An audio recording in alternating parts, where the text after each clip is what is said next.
Nothing changes if nothing changes.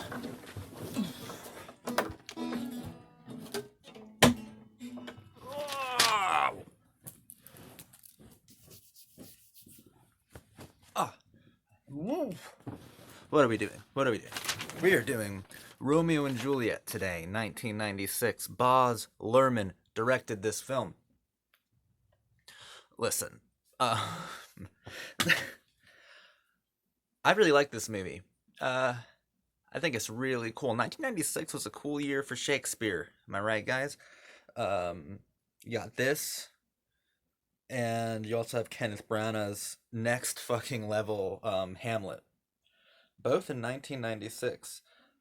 The 90s were obsessed with deconstruction. The 90s were obsessed with recontextualization simultaneous or parallel to deconstruction. The 90s were obsessed with postmodernism, so it makes sense that so many creatives and filmmakers and studios were interested in I don't know, experimenting with Shakespeare. What am I looking for, you ask? Why? Why do you ask? Okay. Coffee. Was found it. Makes sense that they were all obsessed with or so invested like financially in in re-examining Shakespeare and seeing if he could fit in with the new 90s ethos of self-referential cleverness. And he absolutely can. Baz Luhrmann's film is a stunningly postmodern film that is occasionally shockingly good. Let me start by what I think is the most fascinating. I mean, outside of the fact that Baz's film is his Romeo and Juliet is literally about the machinations of composition. It is so overcomposed to the point of it starts to examine the very nature of composition itself. You are always aware of the film's hyper stylized, hyper reflexive and reactive composition. It's about the machinations of composition, of communication, of film, of genre, of tragedy. It's obsessed with the movements of tragedy, so much so that it it allows you to parse through them. It gives you bit by bit. Oh, that's good coffee.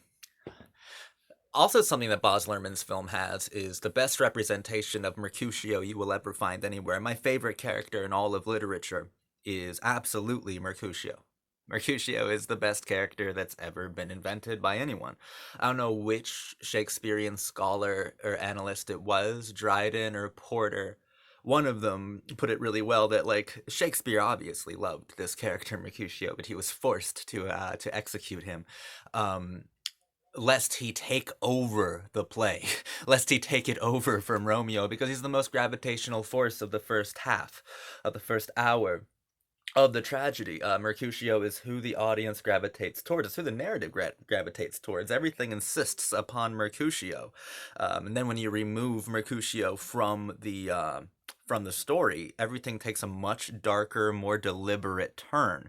There's something about Mercutio as a character that seems to speak outside of the realms of narrative, and Mercutio is a wonderful archetype. But if there's a Mercutio archetype in a work, that will be my favorite character in the work.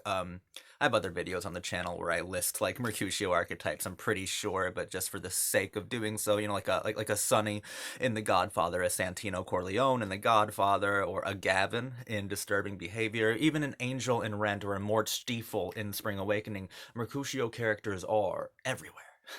Um, every good tragedy has a Mercutio, a character that brings so much life to a piece, seems to be the narrative guiding force, definitely the emotional anchor of it, definitely the vehicle of pathos, and probably the walking projection of the work's ethos too. And then when you remove that character from it, it becomes much darker. Much darker. The turn is somber. and it's that presence is irretrievable. Again, Mercutio is absolutely the best, and I love that. Like the first time you see Mercutio in Shakespeare's play, he goes on this long, torrid monologue about Queen Mab that to this day no one knows what the fuck he's even talking about. Boz's interpretation was that he was talking about ecstasy to a certain point until he gets lost in a sort of mania that seems to dictate the cinema itself, considering that he screams and like explosions and fireworks goes off. And Mercutio, within the monologue that Boz represents in Romeo and Juliet, the composition tends to lose itself in a kind of Fellini-esque interpretation of the macabre, of the wild, of the emotionally shocking.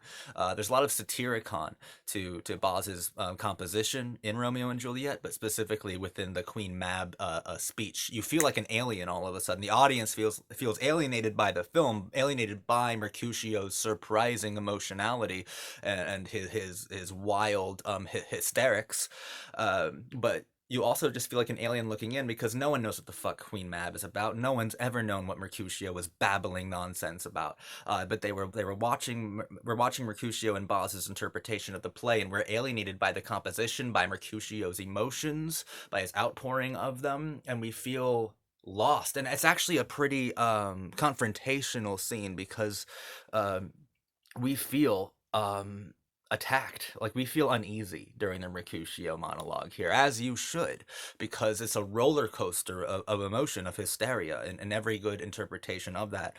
And by the way, the best performance I've ever seen. It's impossible for not the best performance I've ever seen ever. It's the best performance of Mercutio I've ever seen, which is probably still within my top 20 best performances of all time. Harold Perrineau in Romeo and Juliet. Harold Perrineau was incredible as Mercutio.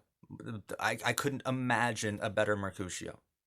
It's impossible for me to imagine a better Mercutio. Hell yeah, that's a top 20 best performances of all time for me.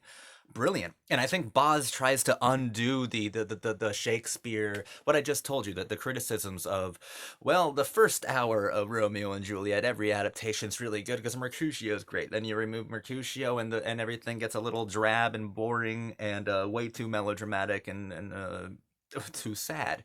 I think that Boz tries his best to not insist on Mercutio as much as he could have. He could have insisted on Mercutio a lot more, but goddamn, Harold Perrineau's and like Mercutio just as as a narrative piece of the structure.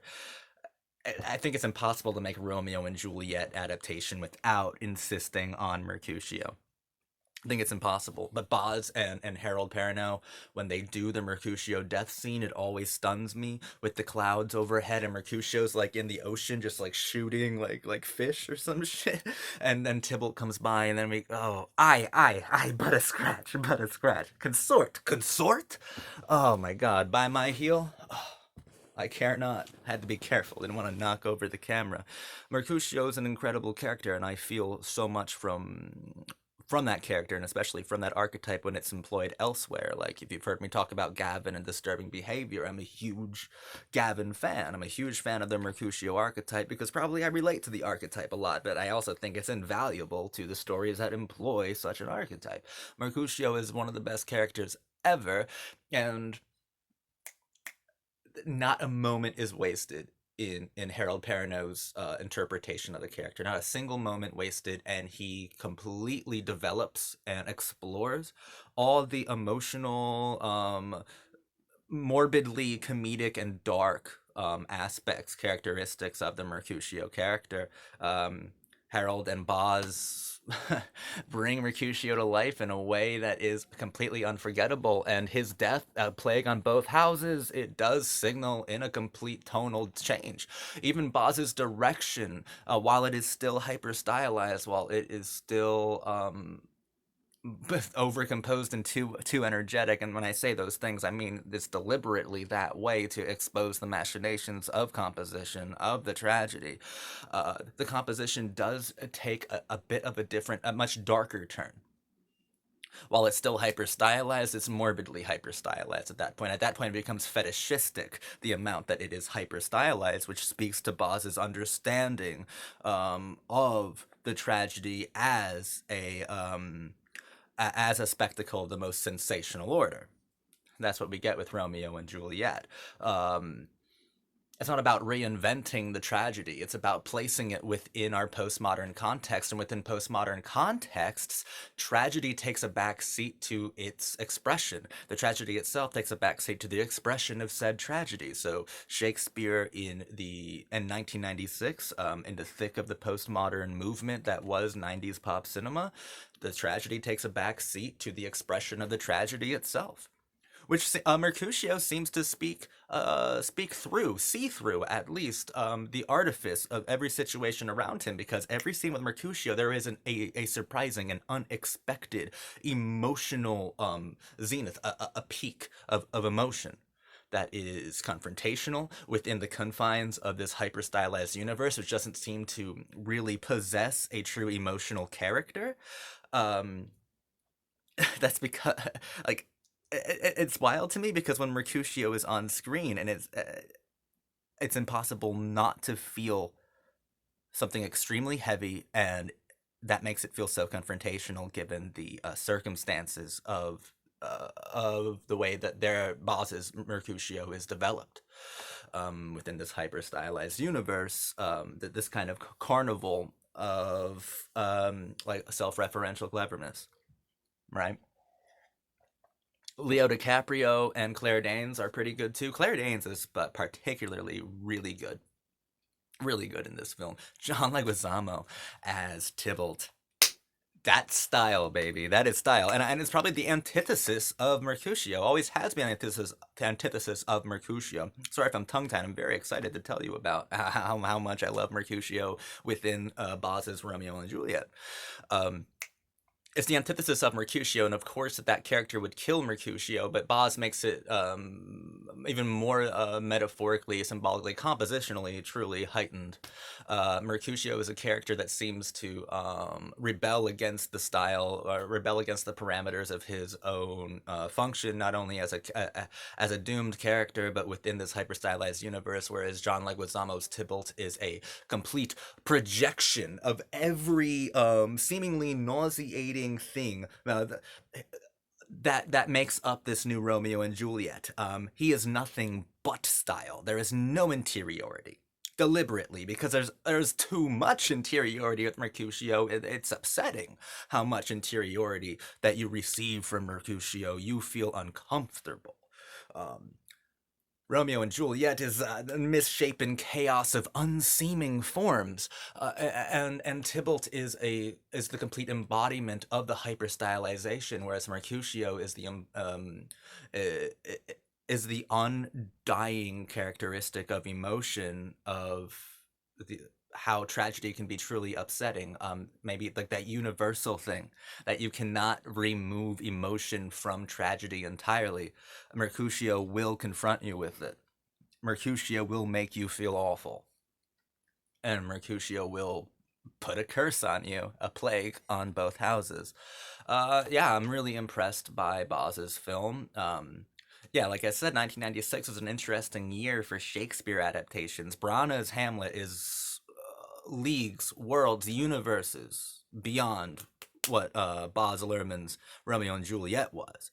Kenneth Branagh's Hamlet is a masterpiece of filmmaking, for sure. One of the crown jewels of 90s filmmaking. Romeo and Juliet is a really great example, an interesting exercise or distillation in 90s iconography.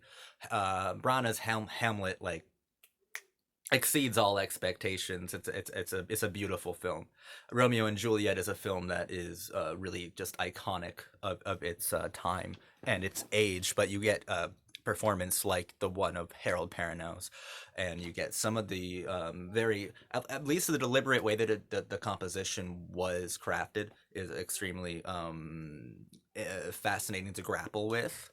from an analytical level. It's just so far as the Shakespeare adaptations of the 90s and of 1996 is concerned, yeah, Kenneth Branagh, Hamlet, we'd be having a very different and much longer discussion about the power of tragedy and the power of form on film. But with Romeo and Juliet, Baz Luhrmann's interpretation, I dedicated most of the time to talking about Mercutio as the intrinsic reject or rebel, the heretic, who has to rebel against the confines of his own narrative. And the way that Baz allows this postmodern brat to do this is fiery, it's incredible, and it's unforgettable. It's shockingly good. I'm your cult boyfriend, and I want to thank you a lot for watching this video. If you aren't subscribed yet, why not do it? You've been watching me for 15 minutes babble incoherently, incessantly about a film most people would rather forget than celebrate. And if you're like me and you'd like to celebrate films like Romeo and Juliet from 1996, yeah, yeah. Why don't you spend some time with me, your cult boyfriend? Thank you very much for watching, and have a great day.